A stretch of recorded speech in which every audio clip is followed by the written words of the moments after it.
Hey there, welcome into this Adobe Illustrator tutorial brought to you as always by tutvid.com. If you're new around here, my name is Nathaniel Dodson. Today we're going to be taking a look at how to create this pretty cool, multifaceted, very colorful ring entirely in Adobe Illustrator. We're going to cover a lot of really cool techniques that you're going to be able to apply in all sorts of situations.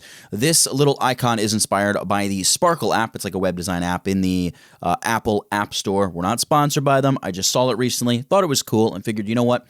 Let me figure out how to do that. It involves this sheet of paper, which you'll be able to take a screen grab of later. But that's just a small part of what we're going to be doing and covering in this tutorial. So let's jump in right now and get this thing started. Okay, here we are in Adobe Illustrator. I'm going to go right ahead and choose File, New to open a new document. It can really be any size you want. I'm going with 2560 by 1440. Here's a little important step. You want to make sure that you're working in RGB color because you will not be able to do one part of this tutorial if you're working in CMYK. I know it sounds weird, but it's the way these things work, I guess. We're going to go ahead and hit Create. And the first thing I'm going to do is just pop my thumbnails bigger there, and then I'm going to change the name of this layer to BG. I'm going to select my rectangle tool. I'm going to select the stroke here, and I'm just going to hit the little slash icon to get rid of the stroke. And then I'm going to double click on my fill, and I'm going to create a rectangle that's got the fill of F1, F4, F6. It's just a very, very light gray. Click a single time and say, yep, I want a rectangle 2560 by 1440, the size of my document. That is perfect.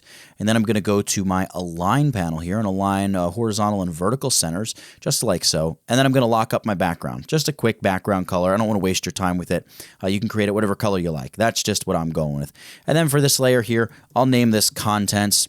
Now, here's a really, really important step in this tutorial. There are going to be a couple of these as we go along the way. We want to go View and make sure that we turn on Smart Guides and also make sure that we have Snap to Point turned on. They're going to be crucial to making this effect as perfect as we want it to be. All right, now that we've done that, we are going to grab our polygon tool, click a single time, and create a polygon that is a 200 pixel radius and 9 sides. That's exactly what we're working with. A 9-sided, 200 radius looking polygon.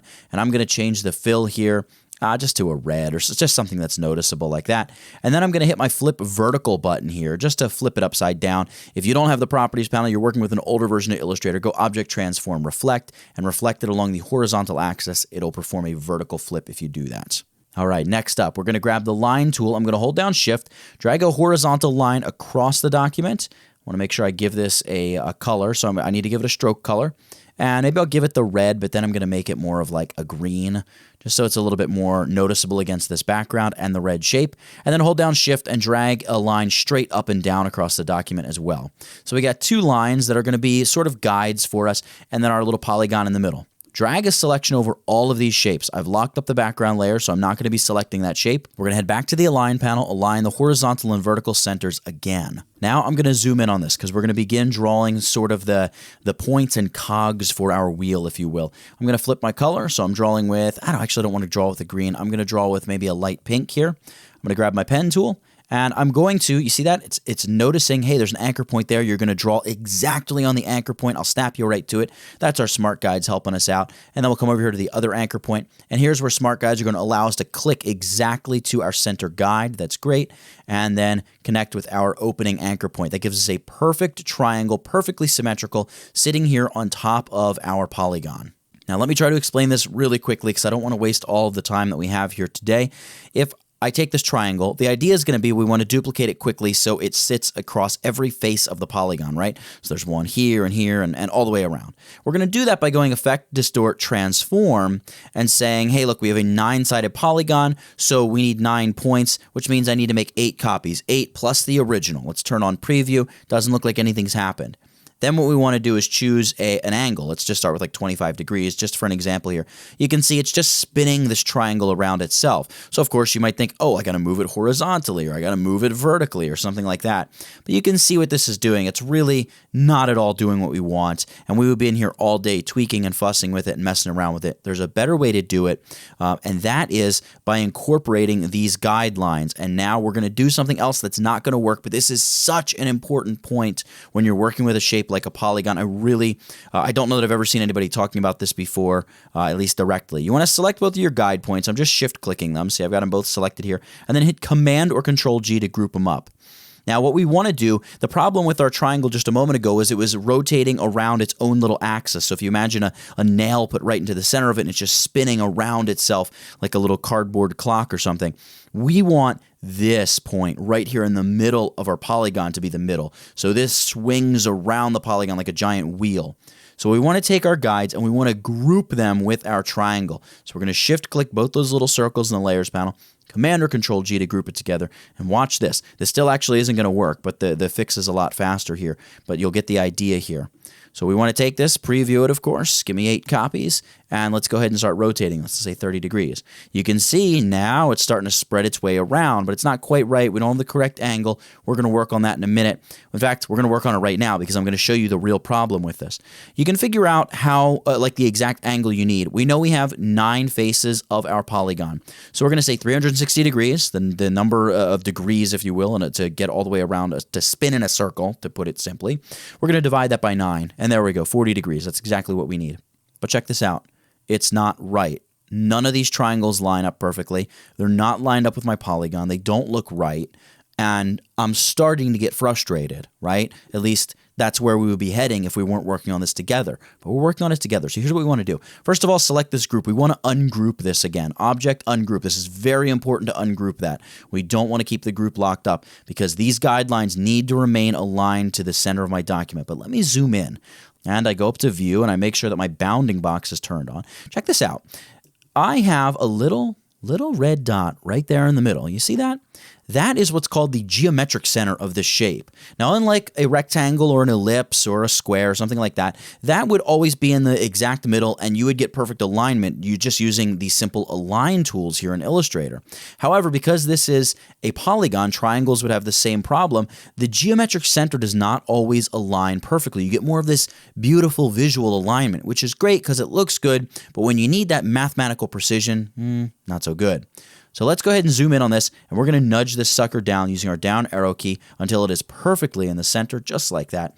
And now we have our geometric center aligned with the actual true center of the document per our guidelines. We need to fix our capping triangle here. Here's where a snap to point is going to bail us out, right? Snap to point.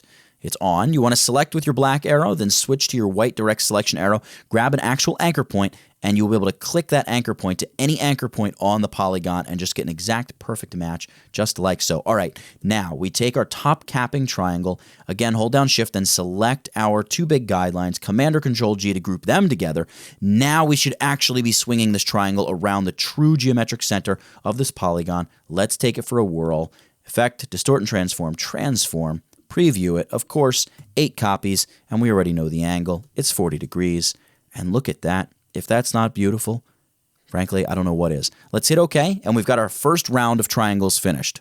And really, the complicated work is done. Now it's just going to be follow along, use this technique, and we're going to get a beautiful shape effect that we're going for here. All right, I've got the group selected. You can see we really still only have 1 triangle. Everything else are sort of virtual triangles per the live effect that we're working with. We want to make them real shapes, though. So we're going to go Object, Expand Appearance. Now they're all real shapes, but I don't need all these green lines. Well, I take that back. I do need them. I'm not going to need them later. I'll show you how to get rid of them in a second.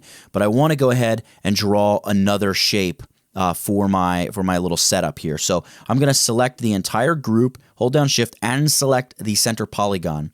And then just hit the flip vertical button again. Again, if you're an older version of Illustrator, Object Transform, Reflect along the horizontal axis, and you'll be good to go. I'm doing that because I want to draw another sort of triangle-y diamond shape, which is going to be another facet of our sort of diamond encrusted looking shape. I'm going to click on my fill color here, and maybe I'll go with a blue, something like that.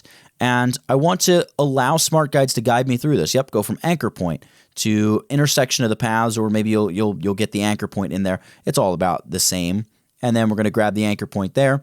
And then here I'm going to bring this out maybe to right about here. Again, really important that you click exactly to that center guideline. It's really going to be helpful for us to have that lined up. Great. There's our first triangle. Let's go select and choose deselect. Now we need to create a triangle over here and one over here. Let's go with the one over here on the left first. Again, I'm going to change my fill color. Let's go with an orange, right? That's going to stick out for us. Now this is really, really important. We're going to begin on this anchor. We want to remain along this green line. If we go over here, it's not going to look right. If we go over here, we're going to have gaps in our design. We have to be exactly on this path. And I'm going to go just a little above kind of this point over here. In fact, I might not have gone quite far enough. I'll undo that. Let's go a little bit further, maybe something like that, and then come back, touch it exactly to the top point of that face, and there we go, something just like that. It's going to be easy to get this over to the other side. Select it. We're going to go edit. We're going to go copy. We're going to go edit, choose paste. It's just going to paste it kind of out in the middle randomly, and we're going to say flip horizontal. And now again, we're going to use our snap to point. Grab that direct selection tool, take any one of the points, drag it to one of the points on the anchor point on the existing facet or triangle diamond-y looking shape we already created, and it'll click it in just perfectly. So I know it's still not looking impressive because it's not impressive. Frankly, it's hideous. The math is beautiful that makes it work. The fact that it's lining up perfectly is beautiful in and of itself, but nobody would say this looks beautiful because nobody really cares how much work you or I put into this stuff as graphic designers, right? So now I'm going to grab my, not my magnetic lasso tool, my magic wand tool, and I'm going to click any of these green lines, and it's going to select them all, and I can just delete them. It even rips them right out of that group that they were wrapped in with all of our pink triangles. We need to create a new set of guides. So grab the line tool, and again, just shift drag down, shift drag across. We're going to select both of these shapes. We're going to align them horizontally and vertically, and I'm going to hit Command or Control G to group them up.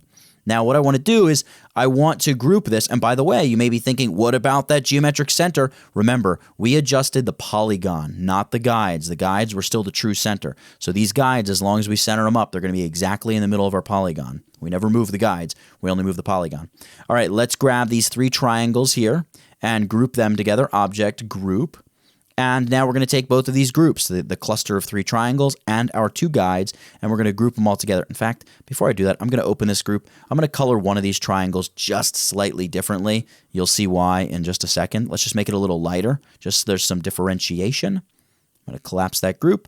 Shift, select both groups there in the Layers panel by clicking their little circles, and then we're going to go Object, Group. And now we're going to do that same game, right? Effect, Transform, we can even hit it. It's right here at the top, ready for us. Turn on Preview, and we should have a perfectly set up sort of multifaceted design that we've just created. Hit OK, and there we go. It's looking good.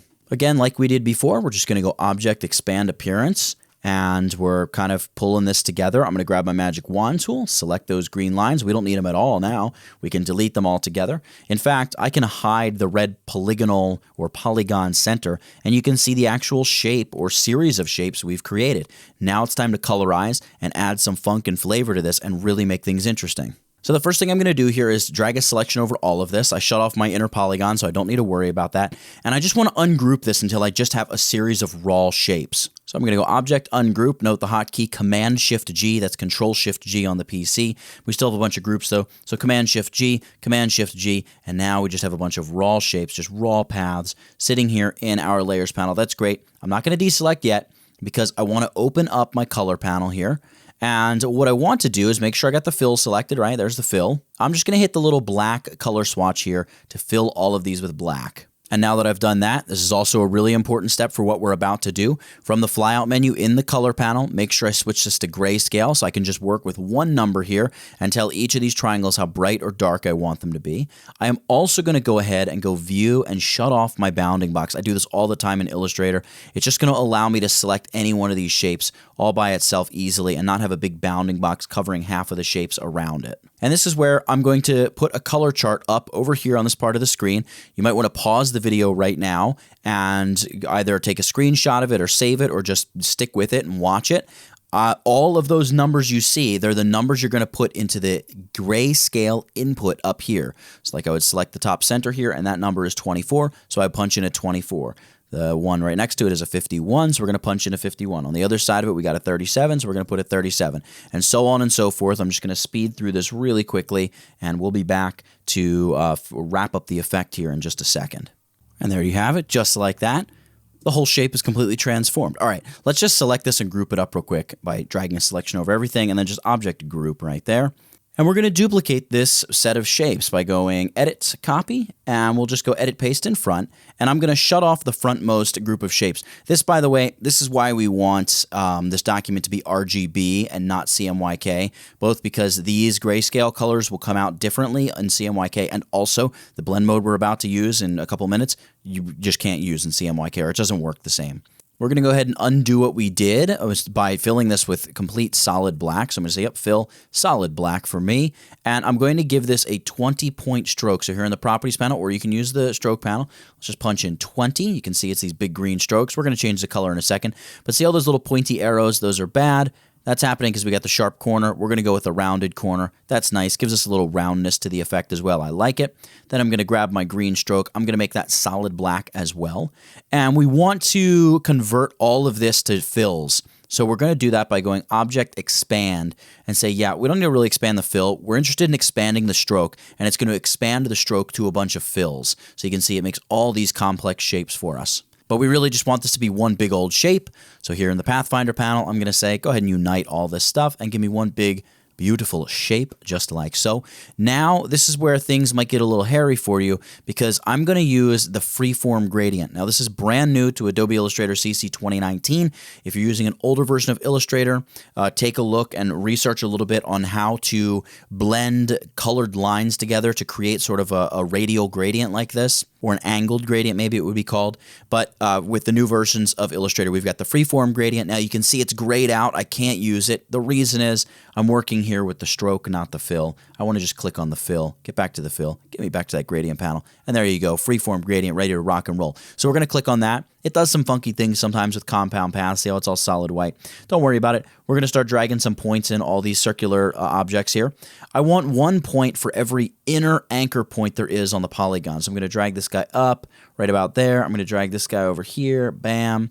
And then I can just start clicking and adding points everywhere I want them to be. So just something kind of like that. That's great.